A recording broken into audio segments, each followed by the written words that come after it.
দর্শক আমন্ত্রণ জানাচ্ছি আমাদের নিয়মিত আয়োজন কেমন আছে অর্থনীতি এই অনুষ্ঠানে। দর্শক, আমি তৌফিকুল ইসলাম খান। এই অনুষ্ঠানে কথা বলি আমাদের অর্থনীতির গতি প্রকৃতি, এর সম্ভাবনা এবং এর চ্যালেঞ্জ নিয়ে।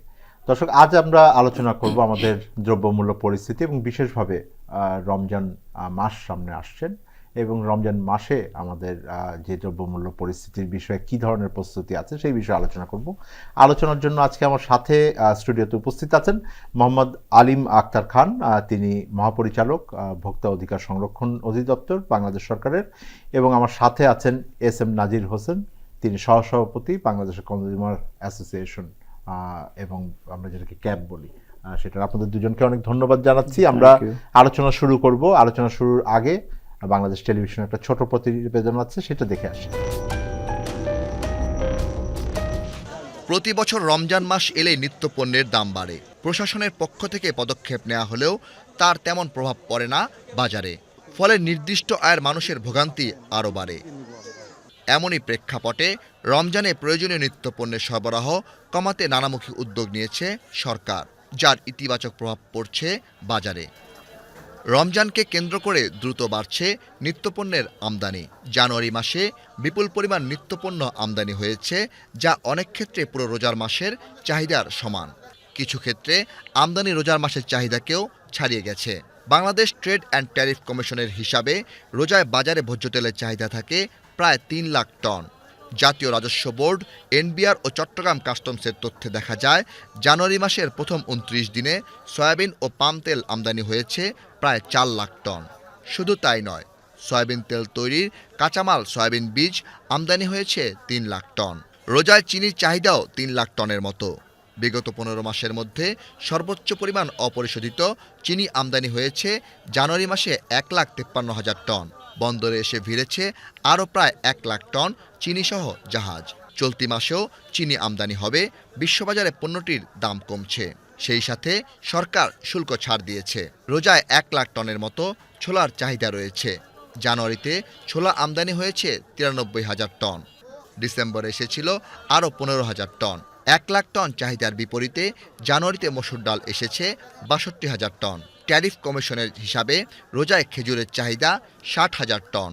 জানুয়ারিতে এসেছে 22,000 টন। বড় চালান আসবে চলতি মাসে। সরকার শুল্ক ছাড় দেওয়ায় প্রতি কেজিতে সর্বনিম্ন 30 টাকা ও সর্বোচ্চ 122 টাকা শুল্ক কর কমেছে।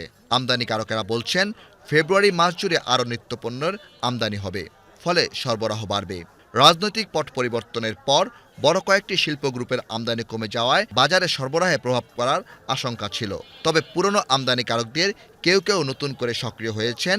নতুন নতুন ব্যবসা প্রতিষ্ঠান নিত্যপণ্য আমদানিতে যুক্ত হয়েছে, ফলে আশঙ্কা অনেকটাই কেটে যাচ্ছে। বাজার বিশ্লেষকরা বলছেন, মূল্য যাতে বেড়ে না যায় সেজন্য নিত্যপণ্যের সরবরাহ ব্যবস্থা নিয়মিত তদারকি প্রয়োজন। দর্শক, আপনার প্রতিবেদনটি দেখলেন। আমরা আলোচনা শুরু করছি এস এম নাজির হোসেন। আপনার কাছ থেকে আগে প্রত্যাশা শুনি, পরিস্থিতি শুনি, তারপরে বাংলাদেশ সরকারের প্রতিনিধি আছেন, তিনি কথা বলবেন। নাজির হোসেন, আমরা যেটা দেখছিলাম যে দ্রব্যমূল্য পরিস্থিতি আজকের বিষয় না, 3 বছর ধরেই খুবই উচ্চ পর্যায়ে আছে এবং মানুষের এটা নিয়ে অনেক আসলে কষ্টের ভিতর আছেন, এবং আমরা এটা অনেকবার আলোচনা করেছি, বিভিন্ন টেলিভিশনে আলোচনা হয়েছে, আমাদের এই অনুষ্ঠানেও আলোচনা হয়েছে। সাম্প্রতিক সময়ে কিছুটা, অন্তত বেশ কিছু পণ্যের দাম কিছুটা কমছে, এবং আমরা পরিসংখ্যান ব্যুরোর যে তথ্য দেখেছি সেখানেও আমরা প্রথম দেখলাম যে কিছুটা দাম কমে আসছে, হয়তো মানে মূল্যস্ফীতিটা কমে আসছে। আপনারাও তো স্বাধীনভাবে এটাকে একটা পর্যবেক্ষণ করেছেন, এবং দীর্ঘ সময় ধরে আপনারা এক সময় বলেছেন যে গত সরকার যখন ছিল তখন বিশেষভাবে আমরা অভিযোগ পেয়েছি যে তারা মূল্যস্ফীতিটাকে কমিয়ে দেখাতেন, সত্যিকারের চিত্র আসতো না। এখনকার পরিস্থিতি যদি আপনাদের যেই অবজারভেশন আছে সেখান থেকে দেখেন, তাহলে কি মূল্যস্ফীতি বাড়ার হারটাকে কিছুটা কমে এসছে জিনিসপত্রের দাম?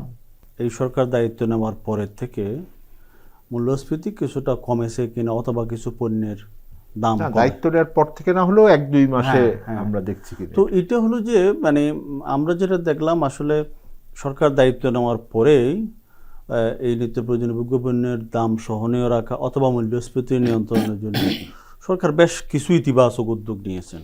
যেমন ধরেন আমি যদি বলি যে অনেকগুলি পণ্য, প্রায় 31টা পণ্যের আমদানি শুল্ক কমিয়েছেন, অনেক জায়গায় ব্যাট কমিয়েছেন। এরকম কিছু ঘটনা ঘটেছে যেগুলোর কারণে আমাদের যে আমদানি যে পণ্যগুলি আছে এগুলোর দাম কিন্তু কমার কথা এবং কিছু কিছু জায়গায় কমেছেও, আবার অনেকগুলি জায়গায় কমে নাই, সেরকম বিষয়ও আছে। তবে মানে একটা লাইম স্ট্রিমিং হওয়ার কথা, যদি সরকার যে পণ্যগুলিতে আমদানি শুল্ক কমিয়েছে অথবা ব্যাট কমিয়েছে অথবা সম্পূরক শুল্ক কমিয়েছে, এগুলো কমার পরে তো মানে তার যে কস্ট সেটা কিন্তু কমার কথা। অনেক জায়গাতে কমে না, তবে তারপরেও কমে না যাওয়ার পেছনেরও একটা কারণ আছে। সেটা হলো যে আমরা ক্যাবের থেকে বলছিলাম যে এই যে আপনি আমদানি শুল্ক কমানোর সুবিধা করে দিলেন, সেটার ইম্প্যাক্ট আসা উচিত, কেন আসতেছে না সেটা ওই পর্যায়ে কিন্তু তদারকিগুলো হয় না। আমাদের ধরুন জাতীয় ভোক্তা সংরক্ষণ অধিদপ্তর আছে বা সরকার ডিপার্টমেন্ট যারা আছে তারা বাজারে মনিটরিংটা করে থাকেন, কিন্তু আমরা বলছিলাম যে আসলে বাজার তদারকির বাইরে এই যে আমদানি পর্যায়ে যে পণ্যগুলি আছে এগুলোর তদারকি মানে মনিটরিং হওয়া উচিত। যেমন ধরুন আমাদের চাল আমদানি হয়, এই চালগুলি আমদানি করে কারা, যারা চালের বড় ব্যবসায়ী তারাই আমদানি করেন। হ্যাঁ, তো এখন তারা আবার একদিকে সংকট তৈরি করেন, আবার এদিকে তারা আমদানিও করেন, কিন্তু চালের শুল্ক একদম জিরোতে করা হয়েছে এই সরকারের দায়িত্ব নেওয়ার পরে। তো বাজারে তো তার প্রতিফলন নাই, কিন্তু আমরা প্রতিনিয়ত দেখতেছি 1 টাকা 2 টাকা এরকম করে বাড়তেছে, বাড়ার সংখ্যাটা বেশি। তো এই যে ধরেন মূল্যস্ফীতি, খাদ্য সংক্রান্ত যে সমস্ত মূল্যস্ফীতি অনেক জায়গাতে কিন্তু কমেছে। কিছু কৃত্রিম ঘটনা কতগুলি আছে, যেমন ধরেন আমাদের সবজি উত্তরবঙ্গ থেকে যেগুলো ঢাকা শহর বা বিভিন্ন জায়গায় যায়, পরিবহনের এই জায়গায় কিছু কিছু জায়গায় গ্যাপ থেকে গেছে, অথবা যেই বাজারে যে পণ্যগুলি বেচা কেনা হয় সেখানে কিছু ধরনের মানে আনএথিক্যাল কিছু বিজনেস আগে থেকে যেটা হচ্ছে, চাঁদাবাজি এবং চাঁদাবাজি এই সমস্ত বিষয়গুলি থাকার ক্ষেত্রে এটা সুফলটা সেভাবে আসে নাই। কিন্তু যদি আমি ইন এ নাটসেল বলি, মানে সংক্ষেপে বলি, সেটা হলো যে এটা একটা ইতিবাচক পরিবর্তন প্রভাব এখন আস্তে আস্তে পড়ছে। আমি আপনার সাথে আলোচনায় ফিরবো, এখন একটু জানার চেষ্টা করি যে জনাব চৌধুরী, আমি যেই বড় প্রথম বিষয়টা আপনাকে জানতে চাবো সেটা হলো যে সরকারের একটি এজেন্সির পক্ষে তো আর মূল্যস্ফীতি কমানো সম্ভব না। সুতরাং কেন্দ্রীয় ব্যাংক কাজ করেন এখানে, উনি বলছিলেন যে শুল্ক কমানো হয়েছে, এটা জাতীয় রাজস্ব বোর্ডের কাজ বা সেই অর্থে অর্থ মন্ত্রণালয়ের কাজ। আপনারা ভোক্তা অধিকার সংরক্ষণ অধিদপ্তরের যে কার্যক্রম আছে সেইটাকে যদি একটু প্রথমে আগে বলে নেন, 4-5 মাসে অন্তত 6 মাসে আপনাদের অধিদপ্তর থেকে কি কি ধরনের পদক্ষেপ আছে যেইটা কিছুটা হলেও এখানে কাজ করার চেষ্টা করছে? ভোক্তা অধিকার সংরক্ষণ অধিদপ্তর তার যে ম্যান্ডেট অনুযায়ী, আইন অনুযায়ী যে কাজগুলো করে থাকে, বেসিক্যালি বড় দাগে সেগুলো হলো যে যদি নির্ধারিত মূল্যের অতিরিক্ত মূল্যে কেউ পণ্য বিক্রির চেষ্টা করে তার বিরুদ্ধে ব্যবস্থা নেওয়া, কেউ যদি ভেজাল বা নকল পণ্য বিক্রি করে তার বিরুদ্ধে ব্যবস্থা নেওয়া, কেউ যদি আপনার এমন কোনো পণ্য বিক্রি করে যেটা মানুষের স্বাস্থ্যের জন্য এবং তার অস্তিত্বের জন্য হুমকিস্বরূপ, বিশেষ করে ঔষধ বা ঔষধ জাতীয় পণ্য, তারপর যদি কেউ ওজনে কম দেয়, পরিমাপে কম দেয় ইত্যাদি ক্ষেত্রে। কিন্তু এর সাথে অন্যান্যগুলো জড়িয়ে যায়। সেটা হলো যে এগুলো কেন হচ্ছে, হ্যাঁ, এর কারণ কি। যেমন বিশেষ করে সরকার আসার পরে 1 মাসের মাথায় ভোক্তা অধিকার সংরক্ষণ অধিদপ্তর ডিজি হিসাবে নিয়োগ দেওয়া হয়। তার আগে প্রায় 2 মাস এই পোস্টটা খালি ছিল, 2 মাসেরও বেশি। তো আমি যোগদান করে দেখলাম যে বাজারের কিছু কারসাজি আছে যেগুলো এটার কারণ। বিশেষ করে আমাদের ক্যাবের যে ভাইস প্রেসিডেন্ট সাহেব যেটা বললেন যে এত শুল্ক বা আপনার ভ্যাট এগুলোতে ছাড় দেওয়ার পরেও কোনো বাজারে প্রভাব পড়ছে না কেন। তো সেক্ষেত্রে আমি যখন যোগদান করি তখন দেখতে পেলাম যে মধ্যস্বত্ব, অর্থাৎ যারা কোনো ধরনের বিনিয়োগ করে না এবং যাদের কোনো প্রাতিষ্ঠানিক অফিস নেই, তারা মধ্যস্বত্বে এসে কিছু প্রফিট নিয়ে যায় এবং দ্রব্যমূল্য বাড়িয়ে দেয়। এই মেকানিজম এটা একটা কারণ। 2 নম্বর, এটার আপনার ট্যাকেল দেওয়ার চেষ্টা করলাম এবং তাতে সুফল আসলো।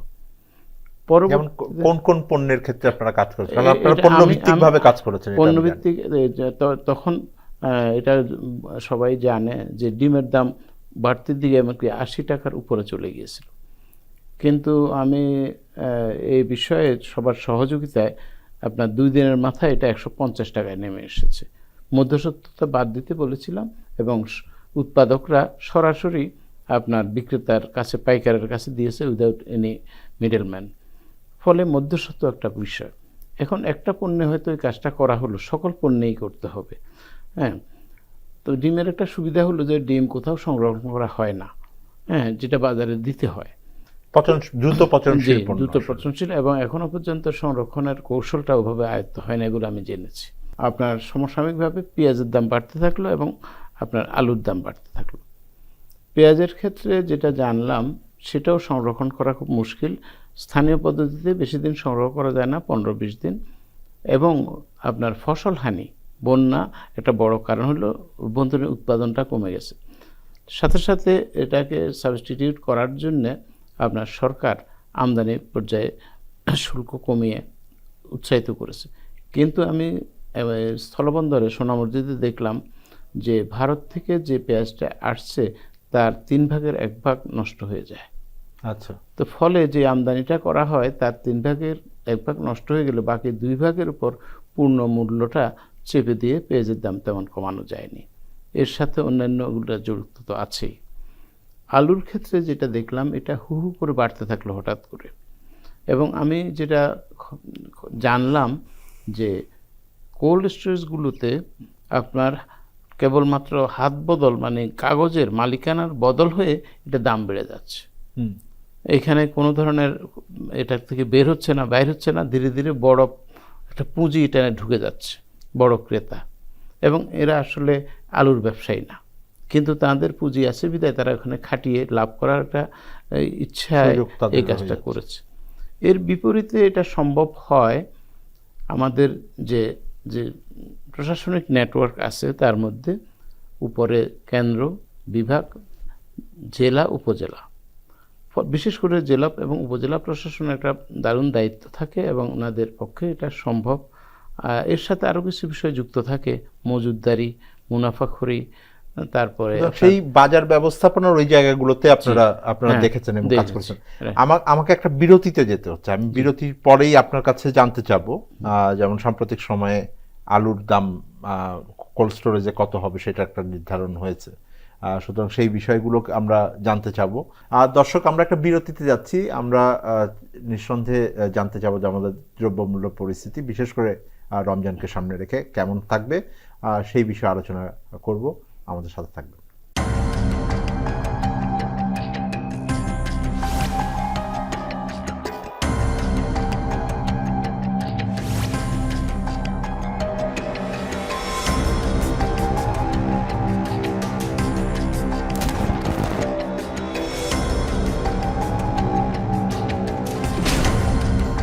ফ্যাসিবাদের দিনলিপি, প্রযোজনা আফরোজা সুলতানা ও আল মামুন।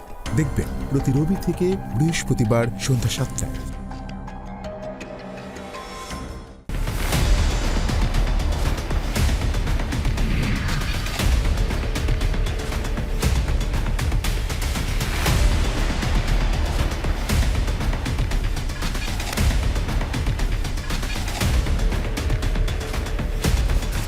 নিপীড়নের গল্প, প্রযোজনা মোহাম্মদ হাসান রিয়াদ ও গোলাম মোর্শেদ। দেখবেন প্রতি শুক্র ও শনিবার সন্ধ্যা 7টায়। দর্শক, আবার আমন্ত্রণ জানাচ্ছি আমাদের নিয়মিত আয়োজন কেমন আছে অর্থনীতি এই অনুষ্ঠানে। আমি আপনার সাথে কথা বলছিলাম জনাব খান, যে আপনি বলছিলেন যে এই প্রক্রিয়াটার ভেতরে আপনারা বাজার প্রক্রিয়া দেখেছেন এবং সংরক্ষণ প্রক্রিয়া দেখেছেন। আমরা আলুর কথা আলোচনা করছিলাম বিরতির আগে।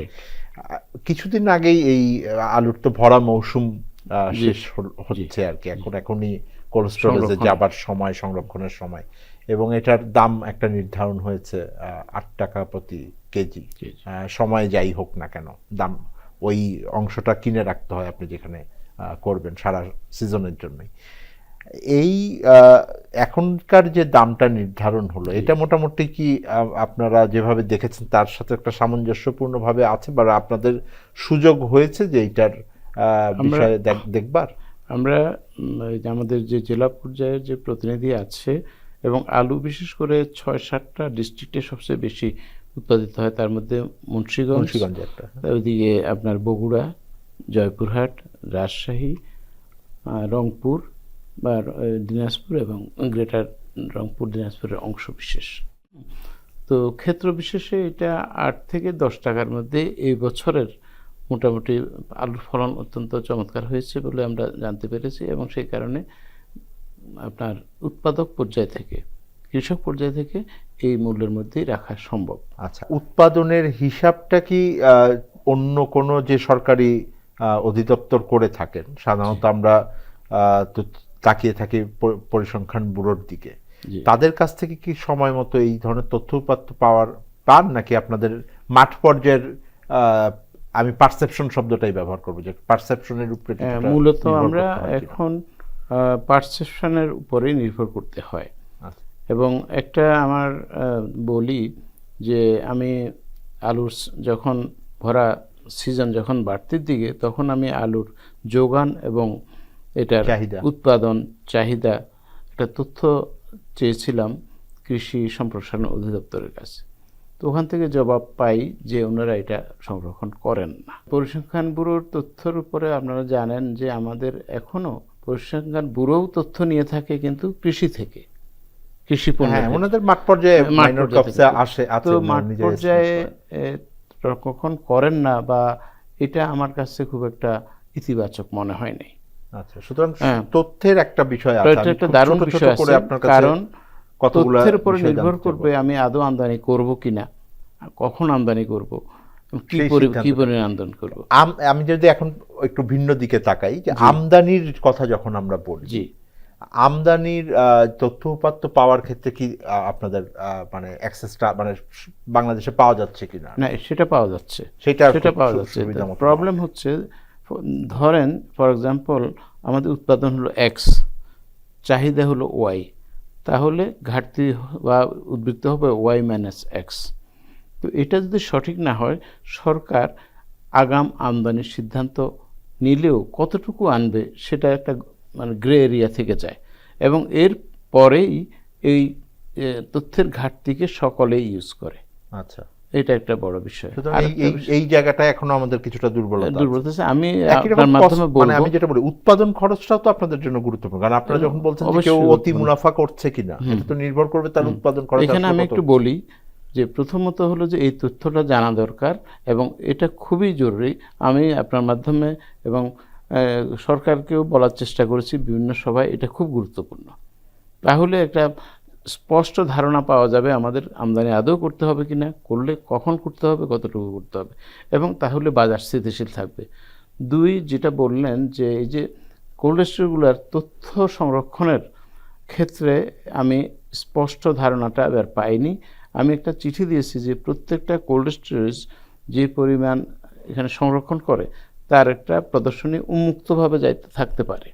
তো আমি এটা দিয়েছি, 1 মাস মতো হয়, এখন হয়তো তথ্যটা পাবো।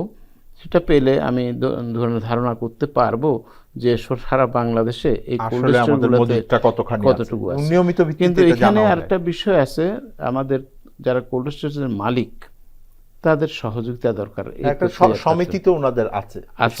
সমিতিকে হয়তো ব্যবহার করা। সমিতি আছে, এবং ওনাদের এটা সহায়তা দরকার, কারণ আলটিমেটলি দেশটার মালিক জনগণ, এবং আমাদের মতো দেশে প্রায় সরকারি হিসাবে অ্যারাউন্ড 18.7% মানুষ দারিদ্র্য সীমার নিচে। সেই লোকগুলাকে ন্যায্য মূল্যে জিনিস দেয়া, তাদের মধ্যে কোনো ধরনের অস্বস্তির ভাব না থাকে, সেটা রাষ্ট্রের দায়িত্ব। তাই রাষ্ট্রের দায়িত্ব যদি হয়, তাহলে কোল্ড স্টোরেজ যারা রাষ্ট্রের কোনো না কোনো আপনার ডিপার্টমেন্টের মাধ্যমে এটা পরিচালিত হয়, তারা আমাদেরকে তথ্য দিবে না, এটা গ্রহণযোগ্য হতে পারে না। এটা হতে পারে না। আমি এটা বুঝি যে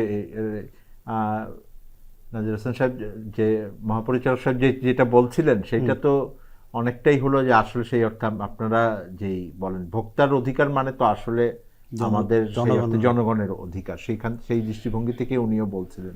আপনাদেরও তো এই তথ্য উপাত্তগুলোর প্রয়োজন হবে, কারণ যখন আপনারা করে দেখেন, তো সরকারের পক্ষ থেকে তথ্য উপাত্ত পাওয়ার ক্ষেত্রে কি আপনারা মানে সহযোগিতা পান বা নাকি না নিজেরা সংগ্রহ করেন, কিভাবে জিনিসটা কাজ করে? আমরা যেটা দেখছি আসলে এখানে ব্যবসায়ীদের থেকে যখন তথ্য দেওয়া হবে তখন তারা কিন্তু তথ্যগুলো তাদের মতো করে দেবে। যেমন কোল্ড স্টোরেজের অ্যাসোসিয়েশনের কথা বলছে, ওনারা যখন ক্রাইসিস তৈরি করতে চাইবে তখন বলবে যে প্রোডাকশন কম হয়েছে। আবার যখন দাম বাড়ানোর চিন্তা করবে তখন তারা আরেকভাবে বিষয়গুলোকে নেবে। তবে আমরা যেটা দেখছি, আমরা বাণিজ্য মন্ত্রণালয়ের বেশ কয়েকটা মিটিংয়ে কৃষি সম্প্রসারণ অধিদপ্তরের তথ্য তারা তাদের মতো করে দিছে, যদিও ব্যবসায়ীরা সেটার সাথে একমত হয় না, এরকম ঘটনাগুলো দেখছি। তবে ডাটা নিয়ে ম্যানিপুলেশনের বিষয়গুলো আমাদের এখানে মানে এটা পুরানো নতুন কোনো ঘটনা নয়। কারণ হলো যে এখানে আমাদের বিবিএস এক ধরনের ডাটা দিচ্ছে, টিসিবি আরেক ধরনের দিচ্ছে, বা এক একটা ডিপার্টমেন্ট কিন্তু এক ধরনের করে তথ্যগুলো দিচ্ছে। এবং এই যে আলু বা পেঁয়াজ উৎপাদনের তথ্য কৃষি সম্প্রসারণের কাছে এক ধরনের, বিবিএস এর কাছে আরেক ওটা আমরা সবসময় দেখি যে হ্যাঁ। কৃষি সম্প্রসারণ অধিদপ্তরের যে তথ্য আসে সেটা সবসময় একটু বেশি থাকে বেশি পরিসংখ্যান থাকে, ব্যবস্থার সাথে। মিল থাকে না। তবে এটা হলো যে মিল না থাকলেও আমরা যেটা মনে করি গভর্নমেন্টের অ্যাকুরেট ডাটাটা আসা উচিত এখানে, কোনো ধরনের না হলে। কারণ এটার উপর ডিপেন্ড করে রাষ্ট্র একটা সিদ্ধান্ত নেবে আমদানি করতে হবে কিনা, উনি যেটা বললেন, অথবা সারপ্লাস হবে কিনা সেই বিষয়গুলি। এবং আজকে যেরকম যে এবং কথাটা সবচেয়ে গুরুত্বপূর্ণ সময় মতো না হলে সময় মতো না হলে ওটা হবে না। আমি আরটা যেটা হলো 3 এখন মাস পরে তথ্য দিলে হ্যাঁ, তো তথ্য তখন এটা আর কোনো কাজে আসবে না। আরেকটা জিনিস হলো যেটা এখন, যেমন এখন যে আলুর দাম কম, অথবা মানে ওই যে অন্যান্য যে সবজি, ফুলকপি বা বাঁধাকপি এই জাতীয় অনেকগুলি সবজির দাম কিন্তু অনেক কমে গেছে। তো কৃষক যদি সেই ন্যায্য মূল্যটা না পায় তাহলে পরেরবার তো সে মানে সেটা আর উৎপাদন করতে পারবে না, তার সেই সক্ষমতা হারিয়ে যাবে। তো কৃষককেও বাঁচাতে হবে। সেই জন্য আমরা মানে বেশ অনেকবার বলছিলাম, সেটা হলো যে আমাদের দেশে মানে আমদানির ক্ষেত্রে একটা ফিক্স একটা শিডিউল আমাদের আছে, যে কখন কোনটা আমদানি করতে হবে, কখন কোনটা আমদানি করা দরকার এবং তার যে আমদানি শুল্ক কীরকম হওয়া দরকার, এটা ফিক্সড একটা সিদ্ধান্ত আমাদের এনবিআর থেকে করা আছে। তো আমরা এনবিআরের সাথেও কয়েকবার কথা বলছি, সেটা হলো যে সময় আমাদের দেশে আলু উৎপাদন হয় সেই সময়টাতে কিন্তু আসলে আমদানি শুল্ক বাড়ানো দরকার, মানে নিরুৎসাহিত করা। তাহলে হবে কি আমাদের দেশীয় যারা কৃষক তারা রক্ষা পাবে। এরকম কিছু বিষয় আমার কাছে মনে হয় যে ফ্লেক্সিবল কিছু নীতি আমাদের থাকা উচিত। এটা থাকলে কৃষকরাও উপকৃত হবে। তবে এটা ডিপেন্ড করবে আমার ডাটার উপর। ডাটা যদি অ্যাকুরেট না হয় তাহলে কিন্তু প্রবলেমটা হয়ে যাবে। আর আমি যেটা বললাম যে আমাদের ব্যবসায়ীদের প্র্যাকটিস কিন্তু ভালো না। ওই যে অনেকেই আছেন যে সুযোগ নিতে চায়। তারাও সুযোগ নিতে চায়, ডাটাগুলোকে তাদের মতো করে এমনভাবে ব্যবহার করবে। তথ্যপত্রের বিশ্বাসযোগ্যতা এবং এর সঠিকতা খুবই গুরুত্বপূর্ণ। আমি একটা বিরতিতে আবার যাচ্ছি, আপনাদের সাথে আলোচনায় ফিরবো। বিশেষভাবে বিরতির পরে জানতে চাবো যে রমজানের বিষয়ে প্রস্তুতি এখন কেমন আছে বা আপনাদের প্রত্যাশা কি আছে। দর্শক, একটা বিরতিতে যাচ্ছি, আলোচনায় ফিরবো, আমাদের সাথে থাকবেন। এটা দাও। একা লইতে পারবেন তো? মজা করো মিয়া। বাইতে বিশেষ কুটুম আইছে মনে হয়। পারুরে দেখতে আসবো। হ্যাঁ, ওর বয়সটা জানি কত হইল? আরে ক্লাস 7-এ পড়া মেয়ে, ওর বয়সই বা কত হবে? বাচ্চা মেয়েটারে বিয়ে দিচ্ছেন, আপনি কেমন মানুষ? পাত্র ভালো, সমস্যাটা কই? পুরাটাই সমস্যা। ওর বয়স তো এখনো 18 হয় নাই। মাইয়াজার টেনশন তার, এত কথা কওনের কিছু নাই। দাও মাছ ঢুকাও। আপনার কাছে মাছ বেচুম না, 18 হয় নাই এখনো। 18 হয় নাই, 18 হইব। কবে হবে?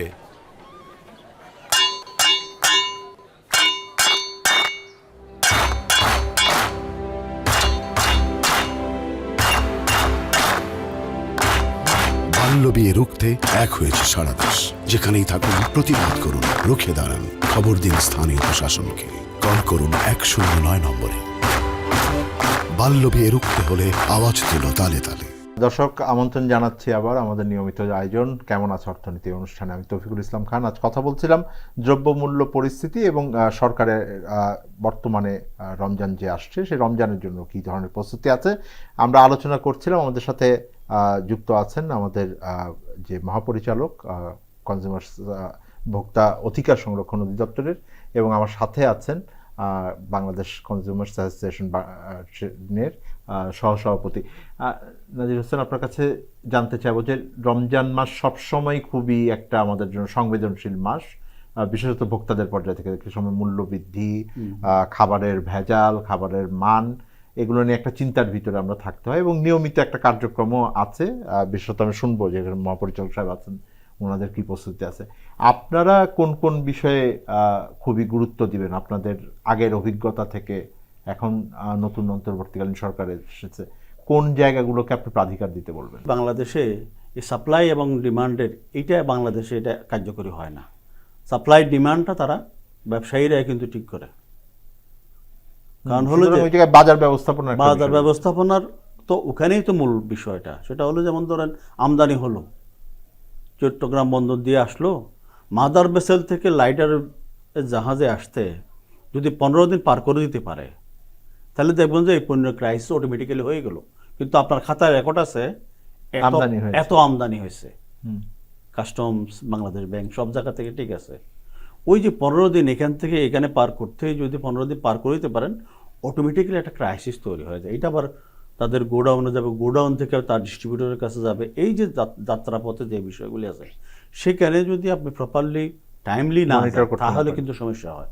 তো যেটা বলছিলাম যে প্রস্তুতিটা হলো যে এখন গভর্নমেন্টের হাতে সত্যিকার অর্থে কতটুকু স্টক আছে কোন কোন পণ্যের, সেটার জন্য তার জেলা প্রশাসন, বাণিজ্য মন্ত্রণালয়, আমাদের ভোক্তা সংরক্ষণ অধিদপ্তর, তারা আসলে ব্যবসায়ীদের সাথে এই প্রস্তুতিটা নিয়ে কি করবে।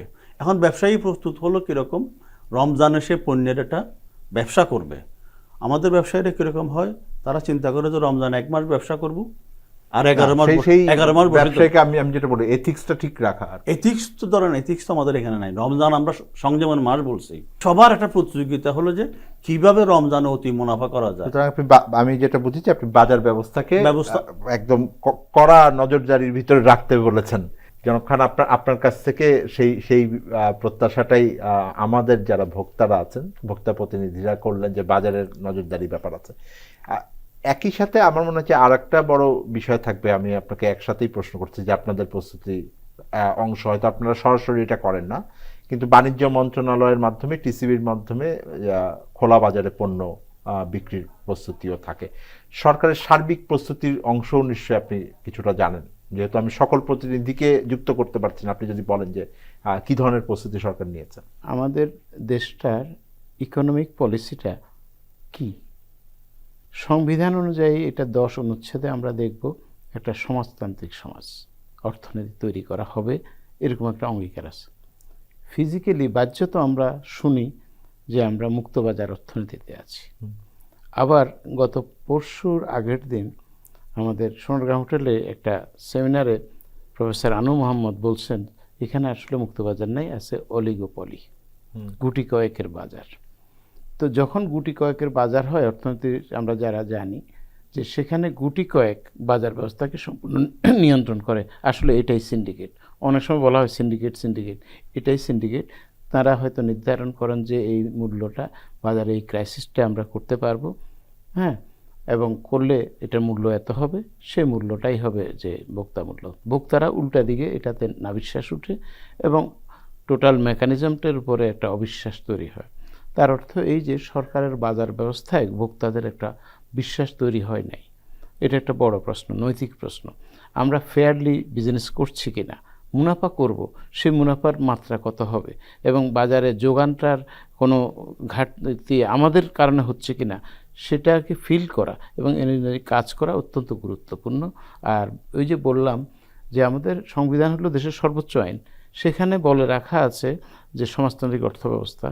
ফিল্ডে আমি বিভিন্ন আলোচনায় শুনি যে মুক্ত বাজার, আবার অন্যদিকে দেখছি যে এটা মুক্ত বাজার নাই, ইথিক্যাল নাই।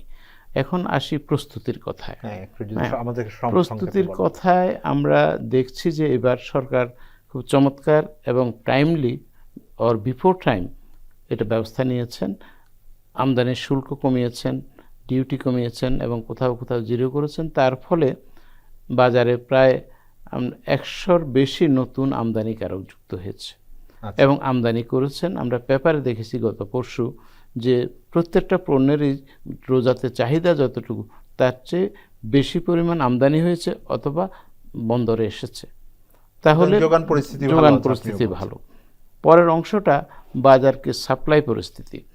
সেখানে যদি যারা দোকান মানে যারা আমদানিকারক তারা যদি ইথিক্যাল ব্যবস্থা করেন এবং সাপ্লাইটা ঠিকমতো দেন এবং সাপ্লাই যারা গ্রহণ করেন তারাও যাতে পাইকারদের কাছে যথাসময়ে এবং সুনির্দিষ্ট দামে এটা দিতে পারেন, এবার কোনো ক্রাইসিস থাকবে বলে আমার মনে হয় না। থাকবে না এবং দাম বাড়ারও কোনো সম্ভাবনা। এবং আমি এর সাথে বলি যে আমাদের প্রস্তুতির অংশ হিসাবে আমি গত 5 তারিখে এবং 6 তারিখে দুটা সংগঠনের সাথে, সংগঠন না, বাজার যে যারা ব্যবসায়ী বিভিন্ন শ্রেণীর ঢাকা শহরের এই সংগঠনের সাথে বসেছিলাম। একটা হলো খাদ্যপণ্যের ব্যবসায়ী, আর একটা হলো যে পোশাক, প্রসাধনী, তারপরে কাপড় চোপড়, জুতো, এ ধরনের। ওনাদের সাথে আলাপে আমি ইতিবাচকভাবেই ওনাদের সাড়া পেয়েছি এবং ওনাদেরকে আমি কিছুটা মোটিভেট করার চেষ্টা করেছি যাতে ইথিক্যাল বিজনেস ওনারা করেন, ভোক্তাদের কাছে যাতে যৌক্তিক মূল্যে জিনিসটা পৌঁছানো যায়, অতির মুনাফাতে যারা নিজেদেরকে যুক্ত না করেন, আর মানহীন ভেজাল নকল পণ্য যাতে কোনোভাবেই বাজারজাত না করেন, এবং বলবো যে আমদানি পণ্যের ক্ষেত্রে ওনারা যাতে যথাযথ ট্যাগ এবং এটা লাগিয়ে ভোক্তাদের যাতে সন্তুষ্টি অর্জন করতে পারেন। ভেজাল পণ্য এবং বা আমি যদি বলি মানসম্মত পণ্য, বিশেষ করে খাদ্যদ্রব্যের ক্ষেত্রে, কারণ ইফতারি বাজার একটা বড় করে হয়, অনেক আমার বাংলাদেশের অনেক সাধারণ মানুষও আছেন যারা একেবারে খেটে খাওয়া মানুষ, তারা সারাদিন কাজ করে হয়তো বাইরে থেকে কিনেই খান। তো ওই জায়গাটাতে আপনাদের মানে দৃষ্টি রাখার জন্য কি ধরনের ব্যবস্থা? 16 ফেব্রুয়ারি থেকে একেবারে রোজার 3 দিন আগে পর্যন্ত একটা ডাবল মনিটরিং করার আমাদের প্ল্যান আছে। প্রত্যেকটা ডিস্ট্রিক্টে জেলা প্রশাসক যে একটা মনিটরিং করেন, যে স্পেশাল টাস্ক ফোর্স, এর বাইরেও আমাদের চিন্তা আছে তাদেরকে আরেকটা মনিটরিং টিম 3 সদস্য বিশিষ্ট করার জন্য আমরা ওনাদেরকে করব, এবং সেখানে এই ব্যবস্থাগুলো আরো শক্তিশালী হয়। জি জি, রাইট। আমাকে আলোচনা শেষ করতে হচ্ছে, আপনাদের কাছে ক্ষমা চাচ্ছি যে সময় একদম শেষ হয়ে গেছে। দর্শক, আমার সাথে আজকের আলোচনায় দ্রব্যমূল্য পরিস্থিতি এবং ভোক্তা অধিকার, বিশেষত রমজানকে সামনে রেখে যে বিষয়গুলো এসছেন, তার মধ্যে একটা বড় ইতিবাচক আশা আমাদের দুজনেই করেছেন। সেটা হলো যে রমজানকে সামনে রেখে হয়তো দ্রব্যমূল্য আর খুব একটা বাড়বে না, সুতরাং সেই জায়গাটা একটা স্থিতিশীলতা আছে, যোগান সংক্রান্ত কোনো ধরনের সমস্যা নেই, এই কথা তারা দুজনেই জোর দিয়ে বলেছেন। এবং একই সাথে আমাদের যেন মানসম্মত পণ্য আমরা পাই, আমাদের ভোক্তারা যেন প্রতারিত বোধ না করেন, সেই বিষয়ে নজরদারিও সরকারের পক্ষ থেকে আরও জোরদার করা হবে।